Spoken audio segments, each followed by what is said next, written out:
अगर आपकी प्रॉपर्टी पर किसी ने कब्जा कर लिया और उस कब्जे को 12 साल हो गए, तो ऐसा माना जाता है, ऐसा लॉ है, सुप्रीम कोर्ट के तमाम ऐसे आदेश हैं, ये माना जाता है कि 12 साल तक अगर किसी ने कब्जा कर लिया तो ये प्रॉपर्टी उसकी हो जाएगी। एक जनरल प्रिजम्पशन ये बन गया है, लेकिन इसके कुछ अपवाद भी हैं। आज हम आपको एक ऐसा कानून बताने जा रहे हैं, एक सुप्रीम कोर्ट का ऐसा बेहतरीन, लेटेस्ट, बिल्कुल नया ऐसा आदेश आपको बताने जा रहे हैं, जिसके अनुसार 12 साल तक कब्जा जिसका रहता है वो मालिक नहीं रह सकता, जो असली मालिक है वही उसका मालिक हो सकता है। बहुत बेहतरीन आदेश है, और इस आदेश का जो ऑर्डर है, आप लोग इस वीडियो को पूरा देखें, सब कुछ इसमें डिटेल में बताया जाएगा। और इस ऑर्डर को आप लोग इंटरनेट से डाउनलोड करके, अगर आपके साथ ऐसी कोई समस्या आ रही है तो संबंधित अथॉरिटी, पुलिस विभाग में जाकर या डीएम साहब के पास जाकर बिना न्यायालय में जाए 1 दिन में ही अपनी समस्या का समाधान पा सकते हैं, और 12 साल तक लगातार कब्जा करने वाले व्यक्ति को भी अपनी प्रॉपर्टी से 2 मिनट के अंदर भगा सकते हैं। तो वीडियो क्या है, इसको पूरा जानने के लिए वीडियो में लास्ट तक बने रहें। आखिर ऐसा आज हम आपको क्या बताने जा रहे हैं, इसके लिए आपको लास्ट तक इसको देखना बहुत ज़रूरी है, स्किप ना करें। तो आइए शुरू करते हैं, पूरा मामला आखिर क्या है। इस मसले की शुरुआत राजस्थान से होती है। राजस्थान के एक शहर में एक व्यक्ति थे, पूनाराम। पूनाराम ने एक प्रॉपर्टी खरीदी, उन्होंने 3 प्लॉट खरीदे, और उस जो प्रॉपर्टी उन्होंने खरीदी थी 3 प्लॉट्स की, उसमें से प्रॉपर्टी में से एक प्रॉपर्टी को जो है उन्होंने दूसरे जो व्यक्ति थे, मोतीराम को रहने के लिए दे दिया। मोतीराम उस पर रहे, खाली नहीं किया उस प्रॉपर्टी को, जबकि प्रॉपर्टी पूनाराम के नाम थी, और खाली ना करके वो लगातार उस पर बने रहे। और ये भी नहीं कह सकते कि उनका लगातार कब्जा बना हुआ था। वो प्रॉपर्टी उन्होंने अपने कब्जे में ले ली और वो उस पर आते जाते रहते थे, लेकिन चूंकि वो प्लॉट था, वहां रहने का कोई संसाधन नहीं था, वो मकान नहीं था, तो वहां पर वो जाते थे। पूनाराम भी वहां पहुंचते थे और मोतीराम भी वहां पहुंचते थे। तो एक तरह से वो उस प्रॉपर्टी पर ट्रेसपास कर रहे थे, वहां जाते थे। उनके कब्जे में उन्होंने सांकेतिक रूप से उसको कब्जे में ले रखा था, क्योंकि उस पर कोई मकान बना हुआ नहीं था, वहां वो रहते नहीं थे, इसलिए उनको वास्तविक कब्जेदार भी वहां पर नहीं कहा जा सकता। तो जब वो लगातार इस तरीके की चीजें हुई, तो पूनाराम जो है उन्होंने संबंधित जो अथॉरिटी थी वहां पर शिकायतें करी, पुलिस में शिकायतें करी, तमाम डिपार्टमेंट्स में शिकायतें करी, लेकिन कोई कार्रवाई नहीं हुई। जब कोई कार्रवाई नहीं हुई, इसके बाद वो सेशन कोर्ट पहुंचे। सेशन कोर्ट में उन्होंने पूरा मसला बताया। तो सेशन कोर्ट यानी कि जिला न्यायालय ने पूनाराम, जो कि प्रॉपर्टी के असली मालिक थे, उनके हक में फैसला सुनाया और मोतीराम को आदेश दिया कि आप जो है इस प्रॉपर्टी को तत्काल रूप से खाली कर दें, क्योंकि आप इसके मालिक नहीं हैं। मोतीराम भी कहाँ चुप बैठने वाले थे, क्योंकि उन्होंने प्रॉपर्टी पर कब्जा किया था। उनको तो एक तरह से फ्री में, मुफ्त में प्रॉपर्टी मिल रही थी। प्रॉपर्टी खरीदने के लिए आप सब लोग जानते हैं कि मेहनत करनी पड़ती है, जी तोड़ मेहनत करनी पड़ती है, पसीना बहाना पड़ता है, पैसा इकट्ठा करना पड़ता है। उस पैसा इकट्ठा करने के बाद उससे आप प्रॉपर्टी खरीदते हैं, जिसको कहा जाता है कि आपकी मेहनत की कमाई है। तो पूनाराम की तो मेहनत की कमाई थी नहीं, सॉरी, मोतीराम की तो मेहनत की कमाई थी नहीं, मेहनत की कमाई थी पूनाराम की।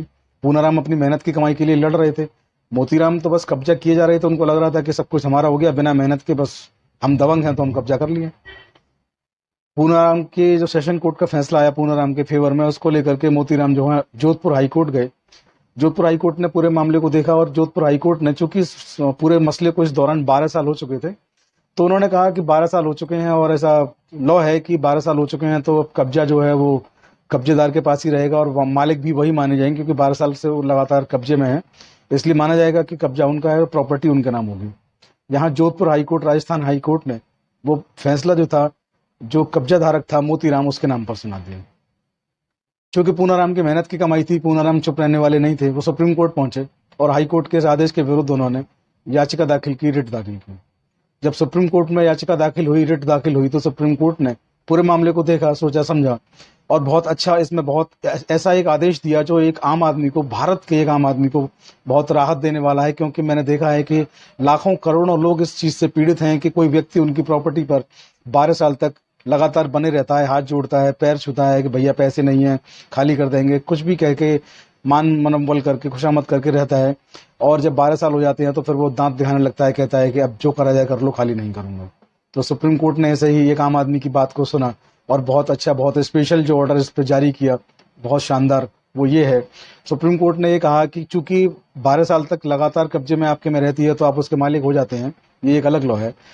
यहाँ मामला ये था कि वो प्लॉट था, मकान नहीं था, और यहाँ आप उस प्लॉट पर आ जा रहे थे, यानी कि उसको ट्रेस पास कर रहे थे, वो आपके प्रॉपर कब्जे में नहीं थे, आप उसके ट्रेस पासर थे, आप गैर विधिक तरीके से उस प्लॉट को ट्रेस पास कर रहे थे। दूसरा, पूनाराम ने 12 साल का इंतजार नहीं किया, पूनाराम ने 12 साल होने से पहले ही संबंधित अथॉरिटियों में इसकी शिकायत की, न्यायालय में मुकदमा दाखिल किया।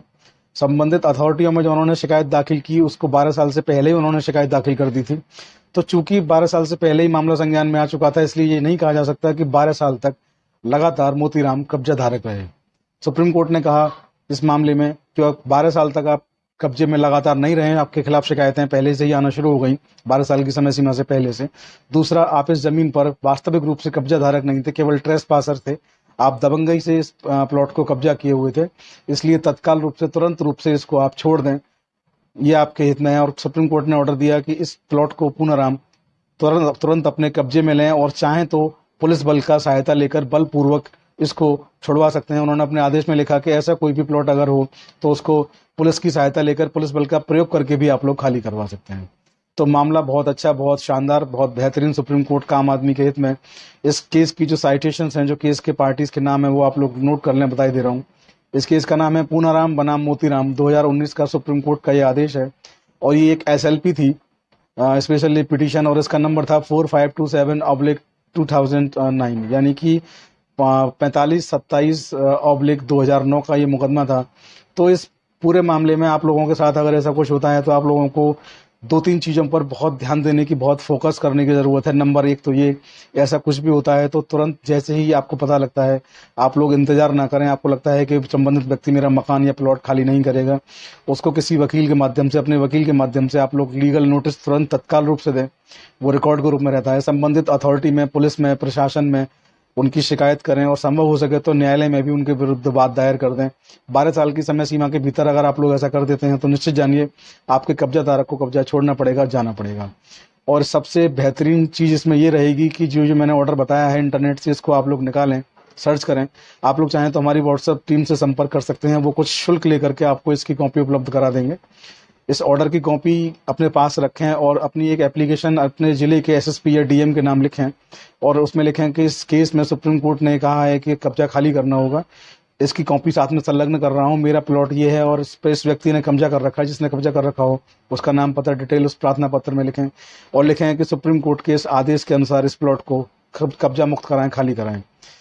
यकीन जानिए एक दिन में भी अगर SSP और DM चाहेंगे तो केवल एक दिन में ही, बिना कोर्ट जाए, बिना न्यायालय जाए, आपके प्लॉट को कब्जा मुक्त करा देंगे, क्योंकि सुप्रीम कोर्ट का आदेश यही कहता है।